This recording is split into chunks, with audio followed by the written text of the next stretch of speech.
حویلی کے نوکروں اور باہر کی دنیا کو یہ لگنا چاہیے کہ ہم میں خوشحال جوڑا ہے۔ اگر کسی کو بھی شک ہوا تو ہاشمی گروپ کی ساکھ اور تمہارے بھائی کی سلامتی دونوں خطرے میں پڑ جائیں گی۔ آیت نے اسے گھوری اور کچھ دیر سوچنے کے بعد کہا، منظور ہے، مگر یاد رکھنا یہ صرف ایک ڈرامہ ہے جو بند کمرے کے باہر ختم ہو جائے گا۔ کمرے کے اندر ہم اب بھی دشمن ہیں۔ شامیر نے ایک تلخ مسکراہٹ کے ساتھ سر ہلایا۔ دشمنی نبھانا تو کوئی تم سے سیکھی آیت۔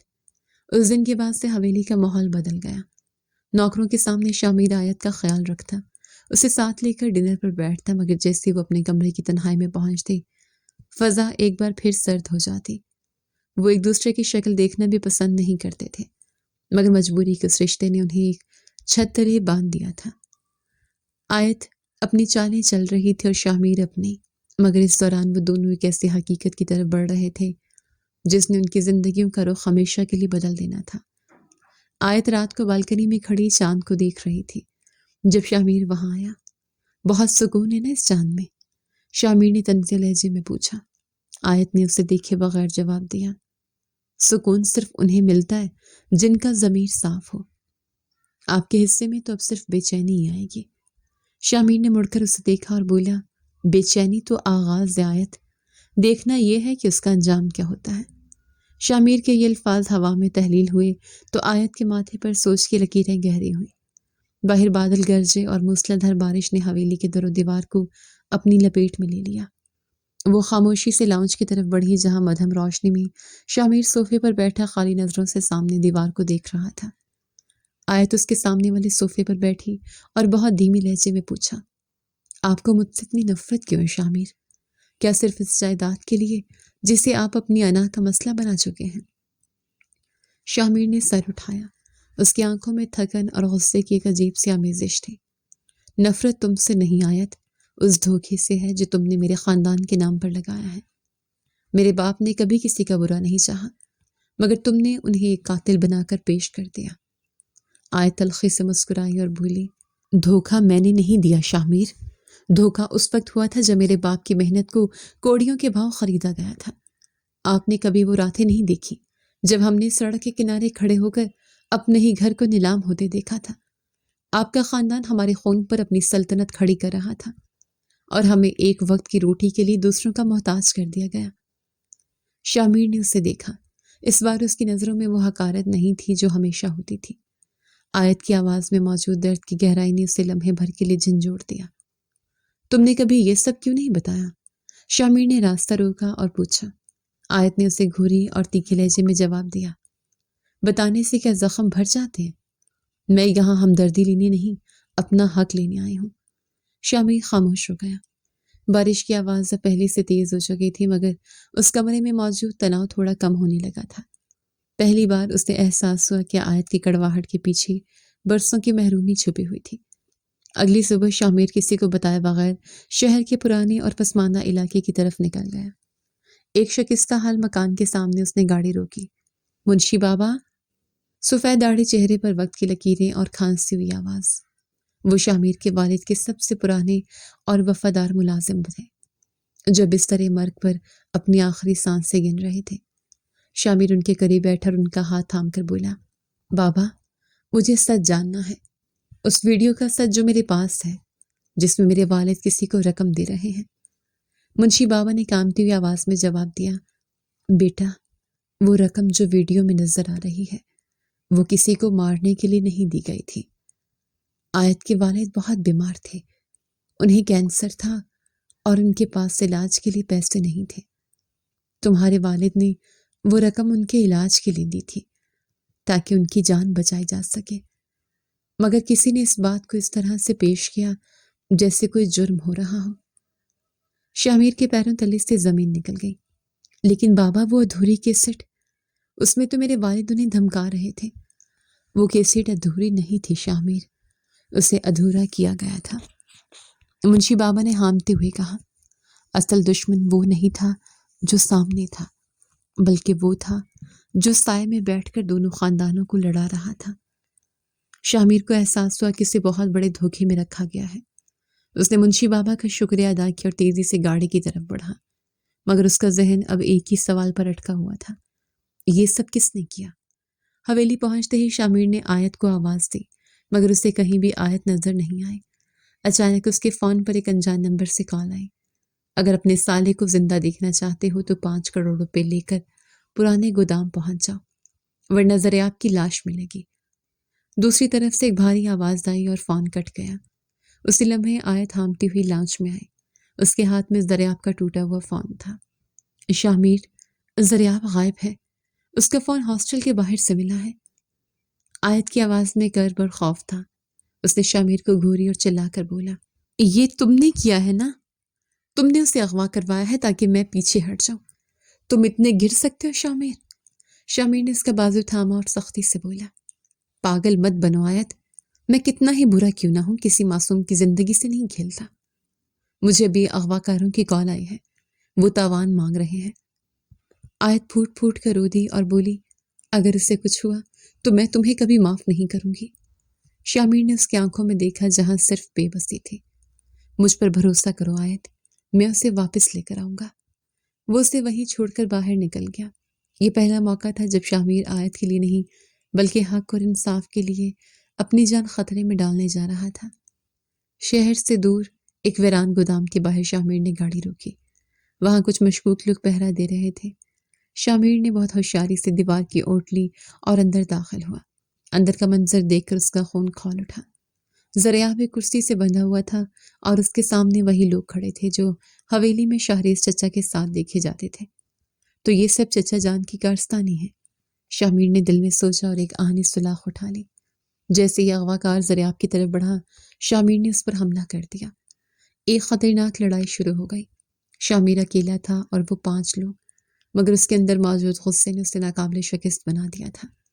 لڑائی کے دوران ایک بھاری چیز شامیر کے ماتھے پر لگی اور خون کی ایک باریک لکیر اس کے چہرے پر بہہ نکلی، مگر اس نے ہمت نہیں ہاری۔ اس نے باری باری سب کو ڈھیر کیا اور زریاب کی رسیاں کھولی۔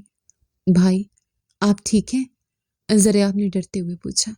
شامیر نے اسے سہارا دیا اور بولا، گھبراؤ مت، میں آ گیا ہوں، اب یہاں سے نکلنا ہوگا۔ وہ زریاب کو لے کر جیسے ہی باہر نکلا، دور سے پولیس کی گاڑیوں کے سائرن سنائی دیے۔ شامیر نے سکھ کا سانس لیا، مگر اس کے ذہن میں اب چچا شاہریز کا چہرہ گھوم رہا تھا۔ اسے سمجھ آ گیا تھا کہ اصل سانپ آستین میں ہی چھپا ہوا تھا۔ حویلی کے صدر دروازے پر آیت بے چینی سے ٹہل رہی تھی۔ جیسے شامیر کی گاڑی پورچ میں رکی، وہ بھاگ کر وہاں پہنچی۔ شامیر نے گاڑی سے زریاب کو اتارا۔ زریاب صحیح سلامت تھا، مگر شامیر خود زخمی تھا۔ اس کے ماتھے پر پٹی بندھی تھی اور قمیض پر دھول جمی تھی۔ آیت نے زریاب کو گلے لگایا اور پھر شامیر کی طرف دیکھا۔ اس کی آنکھوں میں موجود نفرت کی دیوار میں پہلی بار ایک واضح دراڑ پڑی تھی۔ اس نے شامیر کے زخم کو دیکھا اور دھیمے لہجے میں کہا، آپ زخمی ہیں؟ شامیر نے ایک تلخ مسکراہٹ کے ساتھ جواب دیا، زخم تو بھر جائیں گے آیت، مگر جو سچ میں جان کر آیا ہوں اس کا نشان کبھی نہیں مٹے گا۔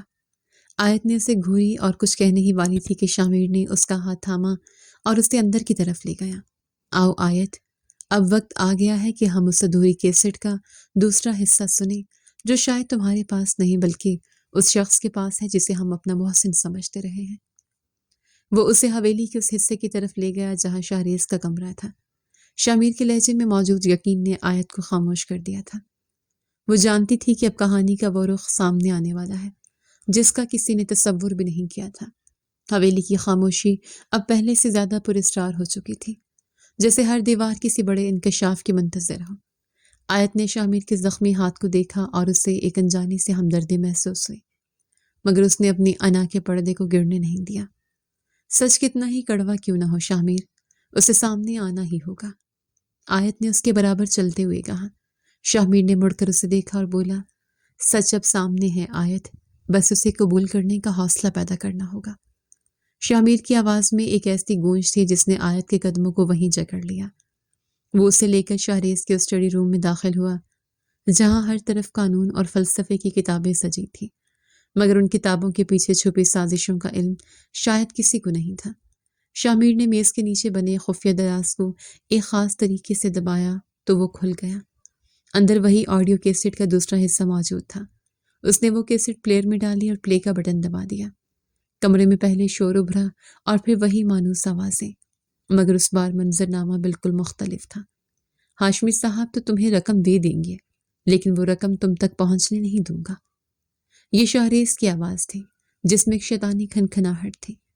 اگر تم نے وہ زمینیں میرے نام ٹرانسفر نہ کی تو میں تمہارے پورے خاندان کو مٹا دوں گا اور الزام شاہ کے باپ پر آئے گا۔ دنیا یہی سمجھے گی کہ ہاشمی نے اپنے پارٹنر کو راستے سے ہٹا دیا۔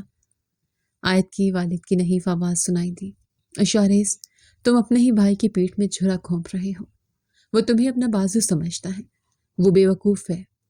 شہریز کی آواز گونجی، وہ جذبات میں بہہ کر تمہاری مدد کرنا چاہتا ہے، لیکن مجھے یہ سلطنت چاہیے اور اس سلطنت کے لیے تمہارا اور تمہاری جائیداد کا ختم ہونا ضروری ہے۔ کیسٹ بند ہوئی تو کمرے میں موت جیسی خاموشی چھا گئی۔ آیت کے چہرے کا رنگ اڑ چکا تھا، اس کے ہاتھ کانپ رہے تھے اور آنکھوں میں برسوں کا یقین ریت کی طرح بکھر رہا تھا۔ اس نے شامیر کو گھوری اور پھر دیوار کا سہارا لے کر وہیں بیٹھ گئی۔ یہ سب ایک کھیل تھا۔ میں نے اس انسان کو اپنا محسن سمجھا جس نے میرے باپ کی زندگی چھینی۔ میں آپ سے لڑتی رہی، آپ کو قاتل سمجھتی رہی، جبکہ اصل قاتل تو میرے برابر میں کھڑا مجھے مشورے دے رہا تھا۔ شامیر نے اس کے سامنے جھک کر اس کا ہاتھ تھام لیا۔ اس کے اپنے چہرے پر بھی دکھ کی لہریں واضح تھیں۔ آیت، ہم دونوں کو مہرا بنایا گیا تھا۔ شہریز چچا نے ہمارے درمیان دشمنی کی وہ دیوار کھڑی کی جس کے پیچھے وہ خود چھپ کر تماشا دیکھ سکے۔ آیت نے تڑپ کر اپنا ہاتھ چھڑایا اور بولی، میں اس سے نہیں چھوڑوں گی شامیر۔ اس نے میرے باپ کو مارا، مجھے اور میرے بھائی کو برباد کیا اور آپ کے باپ کا نام مٹی میں ملایا۔ میں اسے زندہ نہیں رہنے دوں گی۔ شامیر نے راستہ روکا اور بولا، جذبات سے نہیں آیت، اب ہمیں دماغ سے کھیلنا ہوگا۔ اسے اس کی اپنی زبان میں جواب دینا ہوگا اور اس کے لیے مجھے تمہارا ساتھ چاہیے۔ اگلے 2 دن حویلی میں ایک عجیب سا سکون رہا، مگر یہ طوفان سے پہلے کی خاموشی تھی۔ شامیر کے ماتھے کا زخم ابھی تازہ تھا، اس لیے وہ زیادہ تر وقت اپنے کمرے میں گزار رہا تھا۔ آیت ٹرے لے کر کمرے میں داخل ہوئی۔ اس نے میز پر کافی کا مگ رکھا اور شامیر کے قریب آئی۔ شامیر نے آنکھیں کھولی اور اسے دیکھا۔ اس کی نظروں میں اب وہ پرانی تپش نہیں تھی، بلکہ ایک عجیب سے نرمی تھی۔ آپ کی پٹی بدلنے کا وقت ہو گیا ہے، آیت نے دھیمے لہجے میں کہا۔ اس نے بہت احتیاط سے شامیر کے ماتھے سے پرانی پٹی ہٹائی اور نیا زخم صاف کرنے لگی۔ شامیر اسے دیکھتا رہا۔ اس کے لمس میں اب وہ نفرت نہیں تھی جو نکاح کی پہلی رات تھی۔ کافی کڑوی تو نہیں؟ شامیر نے شرارت سے پوچھا۔ آیت نے کافی کا مگ اس کی طرف بڑھایا۔ چکھ کر دیکھ لیں۔ شامیر نے ایک سپ لیا اور اس کے لبوں پر مسکراہٹ آ گئی۔ اس بار چینی کچھ زیادہ نہیں ہو گئی؟ آیت نے نظریں جھکا لی اور بولی، کبھی کبھی کڑواہٹ ختم کرنے کے لیے مٹھاس کی مقدار زیادہ کرنی پڑتی ہے۔ میں آپ سے معافی مانگنا چاہتی ہوں شامیر۔ میں نے آپ کو بہت کچھ کہا، آپ کے خاندان پر کیچڑ اچھالا، جبکہ آپ بے قصور تھے۔ شامیر نے اس کا ہاتھ پکڑ کر اسے اپنے قریب کیا اور بولا، معافی مجھے مانگنی چاہیے آیت، میں نے تمہارے دکھ کو نہیں سمجھا، تمہیں قیدی بنا کر رکھا، مگر اب ہم الگ نہیں ہیں، ہم ایک ٹیم ہیں اور ہمیں مل کر اس گندگی کو صاف کرنا ہے جس نے ہماری زندگیوں کو زہر آلود کر دیا ہے۔ آیت نے اس کی آنکھوں میں دیکھا اور ایک پکا عزم کر لیا، ہم ایسا ہی کریں گے۔ شہریز صاحب کو لگ رہا ہے کہ وہ جیت گئے ہیں، اب انہیں بتانا ہوگا کہ بازی پلٹ چکی ہے۔ شام کے وقت حویلی کے لاؤنج میں ایک زبردست ڈرامہ شروع ہوا۔ شہریز صوفے پر بیٹھا اخبار پڑھ رہا تھا کہ اچانک اوپر کے کمرے سے چیخنے چلانے کی آواز آنے لگی۔ میں اس گھر میں ایک لمحہ بھی نہیں رہوں گی۔ آیت سیڑھیوں سے نیچے اتری، اس کے ہاتھ میں ایک بڑا سا بیگ تھا۔ شامیر اس کے پیچھے بھاگتا ہوا آیا اور غصے سے چلایا، آیت اپنی حدود میں رہو، تم کہیں نہیں جا رہی ہو۔ حدود؟ آیت مڑی اور شامیر کو گھوری۔ آپ نے میرے بھائی کو نقصان پہنچانے کی کوشش کی، آپ کا خاندان میرے باپ کا قاتل ہے اور آپ چاہتے ہیں کہ میں یہاں نہ ہوں۔ میں ابھی کمپنی کے تمام شیئرز فروخت کر رہی ہوں اور یہاں سے جا رہی ہوں۔ شہریز نے اخبار پیچھے رکھا اور اندرونی خوشی کو چھپاتے ہوئے بولا، بیٹا کیا ہو گیا ہے، بیٹھ کر بات کرتے ہیں۔ کوئی بات نہیں ہوگی چچا جان۔ شامیر نے غصے سے میز پر مکہ مارا۔ اس لڑکی کو جائیداد چاہیے تھی، وہ اسے مل گئی، اب یہ جائے جہاں جانا چاہتی ہے۔ میں بھی تھک گیا ہوں اس روز روز کے تماشے سے۔ آیت نے شہریز کی طرف دیکھا، اس کی آنکھوں میں مصنوعی آنسو تھے۔ شہریز صاحب، میں نے آپ پر بھروسہ کیا تھا، مگر شہریز نے ثابت کر دیا ہے کہ یہ خون کبھی نہیں بدل سکتا۔ میں کل صبح کمپنی کی میٹنگ میں اپنا استعفیٰ دوں گی اور جائیداد کے کاغذات مارکیٹ میں اوپن سیل کے لیے رکھ دوں گی۔ وہ پیر پٹکتے ہوئے باہر نکل گئے۔ شامیر نے غصے میں گلدان دیوار پر دے مارا اور اپنے کمرے کی طرف نکل گیا۔ شہریز کے لبوں پر ایک فاتحانہ مسکراہٹ رینگ رہی تھی۔ اس نے سوچا کہ یہی وہ موقع ہے جس کا وہ برسوں سے انتظار کر رہا تھا۔ جیسے ہی آیت کاغذات مارکیٹ میں لائے گی، وہ اپنے بے نامی اکاؤنٹ کے ذریعے سب کچھ ہڑپ کر لے گا اور ہاشمی گروپ کا واحد مالک بن جائے گا۔ اسے فوراً اپنی سیکرٹری کو فون کیا، تیاری کر لو، کل کی پارٹی میں ہاشمی گروپ کی تاریخ بدلنے والی ہے۔ اگلی رات شہر کے سب سے بڑے ہوٹل کی ہال میں ایک شاندار بزنس پارٹی کا انتظام کیا گیا۔ شہریز ہاشمی آج بہت خوش تھا۔ اس نے سفید سوٹ پہن رکھا تھا اور ہر آنے والے مہمان کا استقبال ایک فاتح کی طرح کر رہا تھا۔ اس نے اسٹیج پر جا کر مائک سنبھالا۔ خواتین و حضرات، آج کا دن ہاشمی گروپ کے لیے بہت اہم ہے۔ کچھ ذاتی وجوہات کی بنا پر شامیر ہاشمی اب چیئرمین کے عہدے سے دستبردار ہو چکے ہیں اور میں بطور بڑے بھائی کے خوابوں کا وارث اس کمپنی کی باغ دوڑ سنبھالنے جا رہا ہوں۔ ہال میں تالیوں کی گونج سنائی دی، مگر اسی لمحے ہال کے بھاری دروازے کھلے اور شامیر اور آیت ایک ساتھ اندر داخل ہوئے۔ دونوں کے چہروں پر ایک عجیب سا اطمینان تھا۔ شہریز کا رنگ لمحے بھر کو اڑا، مگر اس نے خود کو سنبھال کر کہا، شامیر تم یہاں؟ میں نے سوچا تم شاید اس صدمے سے باہر نہیں آ پائے۔ شامیر سٹیج کی طرف بڑھا اور بولا، صدمہ تو ابھی شروع ہونے والا چچا جان۔ آیت نے اپنے پرس سے ایک ریموٹ نکالا اور ہال کی بڑی سکرین کی طرف اشارہ کیا۔ اس سے پہلے کہ آپ چیئرمین بنے، ذرا یہ پرانی یادیں تو تازہ کر لیں۔ سکرین پر وہی ویڈیو اور آڈیو کیسٹ پلے ہو گئے، مگر اس بار وہ مکمل تھی۔ شہریز کی وہ آواز جس میں وہ آیت کے والد کو دھمکا رہا تھا اور شامیر کے باپ کو پھنسانے کا اعتراف کر رہا تھا، پورے حال میں گونجنے لگی۔ مہمانوں میں سرگوشیاں شروع ہو گئیں اور کیمروں کی فلیش لائٹس شہریز کے زرد پڑتے چہرے پر پڑنے لگیں۔ یہ جھوٹ ہے، یہ سب ایڈیٹنگ ہے، شہریز چلایا اور باہر کی طرف بھاگنے کی کوشش کی، مگر سامنے پولیس کھڑی تھی۔ انسپیکٹر نے آگے بڑھ کر شہریز کا راستہ روکا اور بولا، شہریز ہاشمی، آپ کو قتل کی سازش، اغوا، برائے تاوان اور فراڈ کے الزامات میں گرفتار کیا جاتا ہے۔ شہریز نے آیت اور شامیر کو نفرت سے دیکھا، مگر اب اس کے پاس کوئی راستہ نہیں تھا۔ پولیس اسے ہتھکڑی لگا کر لے گئی، جبکہ حال میں موجود ہر شخص اسے گھناؤنے سچ پر دنگ رہ گیا۔ شامیر نے اسٹیج پر کھڑے ہو کر آیت کا ہاتھ تھاما اور مہمانوں کی طرف دیکھ کر بولا، آج صرف ایک مجرم کا خاتمہ نہیں ہوا، بلکہ دو خاندانوں کے درمیان لگی نفرت کی آگ بھی بجھ گئی ہے۔ اب سے ہاشمی گروپ کی پہچان سازش نہیں بلکہ سچائی ہوگی۔ آیت نے شامیر کی طرف دیکھا۔ اس کی آنکھوں میں اب کوئی شکوہ نہیں تھا۔ اس نے محسوس کیا کہ اس کا بدلہ پورا ہو چکا تھا، مگر اس بدلے کے سفر نے اسے ایک ایسی چیز دے دی تھی جس کی اسے کبھی توقع نہیں تھی، ایک ایسا جیون ساتھی جس نے اس کے لیے اپنی جان تک کی پرواہ نہیں کی تھی۔ پارٹی کی وہ روشنیاں دھیرے دھیرے مدھم ہوئیں، مگر ان دونوں کی زندگیوں میں ایک نئی صبح کا آغاز ہو چکا تھا، جہاں اب کوئی تیسرا ان کے درمیان حائل نہیں ہو سکتا تھا۔ حویلی کی خاموشی میں آج ایک عجیب سا سکون تھا۔ حال کی وہ دیواریں جو کل تک سازشوں کی گواہ تھیں، آج ایک فاتحانہ اطمینان کی عکاس تھیں۔ شامیر بالکنی میں کھڑا رات کی ٹھنڈی ہوا کو اپنے وجود میں اتار رہا تھا، جب اسے اپنے پیچھے کسی کی موجودگی کا احساس ہوا۔ آیت اس کے قریب آ کر رکی۔ اس کے ہاتھ میں وہ فائل تھی جس کے گرد اس کہانی کا تمام تانا بانا بنا گیا تھا۔ اس نے شامیر کو گھوری اور پھر نظریں جھکا کر وہ فائل اس کی طرف بڑھا دی۔ یہ کیا ہے؟ شامیر نے اسے دیکھے بغیر پوچھا۔ آیت نے دھیمی مگر روندھے ہوئے لہجے میں جواب دیا، یہ ان زمینوں اور کمپنی کے شیئرز کے کاغذات ہیں جنہیں میں نے اپنا حق سمجھ کر استعمال کیا تھا۔ میں نے آپ سے بہت نفرت کی شامیر، آپ کو اپنے باپ کا قاتل سمجھ کر ہر وہ قدم اٹھایا جو آپ کو تکلیف پہنچا سکے، مگر آج مجھے اپنی ہار کا احساس ہو رہا ہے۔ شامیر مڑا اور اس کی آنکھوں میں دیکھا جہاں آنسوں کی جھالر تیر رہی تھی۔ اس نے راستہ روکا اور بولا، ہار؟ تم کیسی باتیں کر رہی ہو آیت؟ تم تو جیت گئی ہو، تم نے سچائی ڈھونڈ نکالی، تم نے مجرم کو سزا دلوائی۔ میں نے آپ کی عزت پر حملہ کیا شاہ میر، آیت نے تڑپ کر کہا۔ میں نے اس جائیداد کے لیے آپ کو دنیا کے سامنے ذلیل کرنا چاہا، جبکہ آپ خاموشی سے میرے اور میرے بھائی کی حفاظت کرتے رہے۔ میں یہ بوجھ مزید نہیں اٹھا سکتی۔ یہ کاغذات رکھ لیں، میں سب کچھ آپ کو واپس کرتی ہوں۔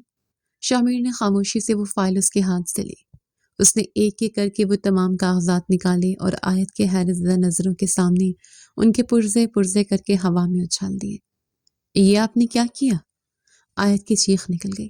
شاہ میر اس کے بہت قریب آیا۔ اس کی آنکھوں میں اب کوئی تکبر نہیں تھا۔ اس نے آیت کی آنکھوں میں دیکھتے ہوئے کہا، مجھے جائیداد نہیں چاہیے آیت، مجھے وہ لڑکی چاہیے جو مجھ سے لڑنا جانتی ہے، جو میری آنکھوں میں آنکھیں ڈال کر اپنا حق مانگتی ہے۔ یہ کاغذات ہم ایک دوسرے سے دور کر رہے تھے، اس لیے ان کا ختم ہونا ضروری تھا۔ آیت نے اسے دیکھا۔ اس کے دل کی دھڑکنیں بے ترتیب ہو رہی تھیں۔ لیکن میں نے تو آپ سے معافی بھی نہیں مانگی۔ شاہ میر نے اس کے ماتھے پر ہاتھ رکھا اور نرمی سے بولا، معافی مانگنے کی ضرورت ان لوگوں کو ہوتی ہے جو اجنبی ہوں۔ ہم نے تو دکھوں اور سچائیوں کا سفر ایک ساتھ طے کیا ہے۔ آج سے یہ دشمنی ختم اور یہ کڑواہٹ بھی۔ آیت نے پہلی بار شاہ میر کے سامنے اپنا سر جھکا دیا۔ اس کے انا کی وہ دیوار جو برسوں کی نفرت سے بنی تھی آج مکمل طور پر زمین بوس ہو چکی تھی۔ وقت گزرنے کے ساتھ حویلی کا ماحول مکمل طور پر بدل چکا تھا۔ شاہ میر اور آیت نے مل کر ہاشمی آیت فاؤنڈیشن کی بنیاد رکھی تاکہ ان لوگوں کی مدد کر سکیں جن کے ساتھ جائیداد یا طاقت کے نام پر زیادتی ہوئی ہو۔ فاؤنڈیشن کی افتتاحی تقریب کے بعد جب وہ دونوں لاؤنج میں بیٹھے کچھ نئی فائلوں پر بحث کر رہے تھے، جب زریاب اندر داخل ہوا۔ زریاب 20 سالہ معصوم مگر پختہ ارادوں والا نوجوان، جس کی آنکھوں میں اب خوف کی جگہ ایک نیا عزم تھا۔ وہ اپنی بہن کا فخر اور شاہ میر کا چھوٹا بھائی بن کر اس گھر کا حصہ بن چکا تھا۔ بھائی، آپ نے دیکھا آج فاؤنڈیشن میں وہ لوگ بھی آئے تھے جنہیں شاہریز چچا نے بے گھر کیا تھا، زریاب نے خوشی سے بتایا۔ شاہ میر نے مسکرا کر اس کے کندھے پر ہاتھ رکھا اور بولا، یہ سب تمہاری آپی کی محنت ہے زریاب، انہوں نے اس گھر کو صرف حویلی نہیں ایک پناہ گاہ بنا دیا ہے۔ آیت نے شاہ میر کو گھوری اور مسکرا کر کہا، صرف میری محنت نہیں ہے، اس کے پیچھے آپ کی سپورٹ بھی شامل ہے۔ اگر آپ زریاب کو بچا کر نہ لاتے تو شاید میں کبھی سچائی دیکھ ہی نہ پاتی۔ زریاب نے دونوں کی طرف دیکھا، شرارت سے بولا، لگتا ہے مجھے یہاں سے جانا چاہیے، کافی کی خوشبو آ رہی ہے اور اب دونوں کی باتیں ختم ہونے والی نہیں ہیں۔ اس کے جانے کے بعد لاؤنج کی فضا میں ایک خوبصورت سکون چھا گیا۔ حویلی کے نوکر جو پہلے سائے کی طرح دبے پاؤں چلتے تھے اب ہنستے مسکراتے نظر آتے تھے۔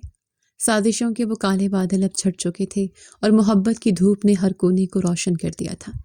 ایک شام جب آسمان پر شفق کے رنگ بکھرے ہوئے تھے، شاہ میر نے آیت کو لان میں بلایا۔ وہاں ایک چھوٹی سی مگر انتہائی خوبصورت تقریب کا انتظام کیا گیا تھا۔ یہ سب کیا ہے؟ آیت نے حیرت سے پوچھا۔ شاہ میر نے اس کا ہاتھ تھاما اور ایک چھوٹے سے منڈپ کی طرف لے گیا جہاں قاضی صاحب بیٹھے ہوئے تھے۔ آیت، ہمارا پہلا نکاح ایک معاہدہ تھا، ایک زبردستی تھی اور انتقام کا ذریعہ تھا۔ میں چاہتا ہوں کہ آج ہم دوبارہ نکاح کریں، اس بار کسی قانونی دستاویز کے بغیر، کسی جائیداد کے لالچ کے بغیر، صرف ایک دوسرے کے لیے اپنی مرضی سے۔ آیت کی آنکھوں میں خوشی کے آنسو چھلک آئے۔ اس نے شاہ میر کی طرف دیکھا جو اپنے تمام ترانائیوں کے ساتھ اس کا منتظر تھا۔ قبول ہے؟ قاضی صاحب کی آواز اس بار آیت کے لیے کسی موسیقی کی طرح آئی۔ قبول ہے، آیت نے پوری قوت اور محبت سے جواب دیا۔ جب نکاح نامے پر دستخط کی باری آئی تو شاہ میر نے قلم اس کے ہاتھ میں دیا اور بولا، اس بار ان کاغذات کے نیچے کوئی چھپی ہوئی دستاویز نہیں ہے آیت، صرف میرا دل ہے، اس پر سائن کر دو۔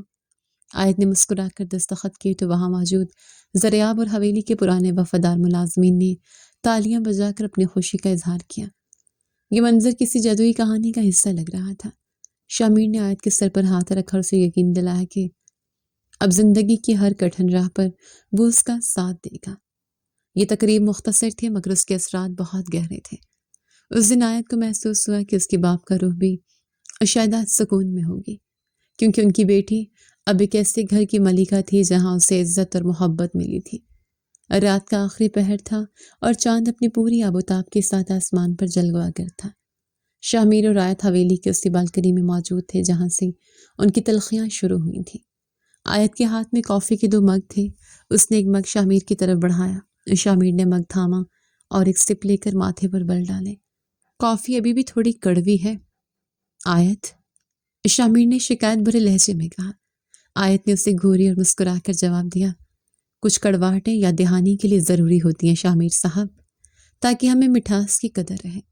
شامیر نے اسے اپنے حصار میں لیا اور غروب آفتاب کے بعد ابھرتے ہوئے ستاروں کی طرف دیکھ کر بولا، عشق جتنا میٹھا ہو کافی کی کڑواہٹ اتنی ہی اچھی لگتی ہے۔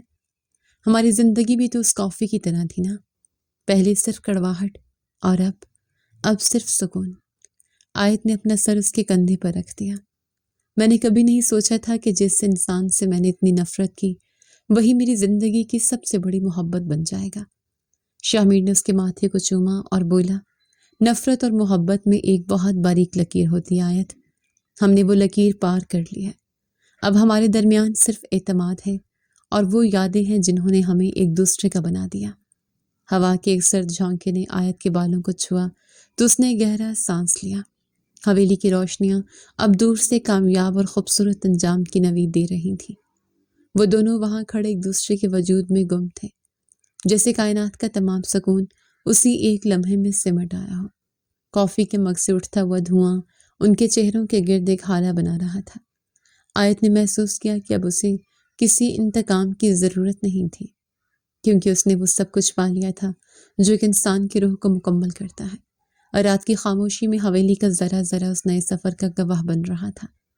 انا کی جنگ ختم ہو چکی تھی اور ان سرد دیواروں کے پیچھے ایک سازشوں کی سائے نہیں بلکہ ایک میٹھے اور لازوال عشق کی دھڑکنیں گونجنے والی تھی۔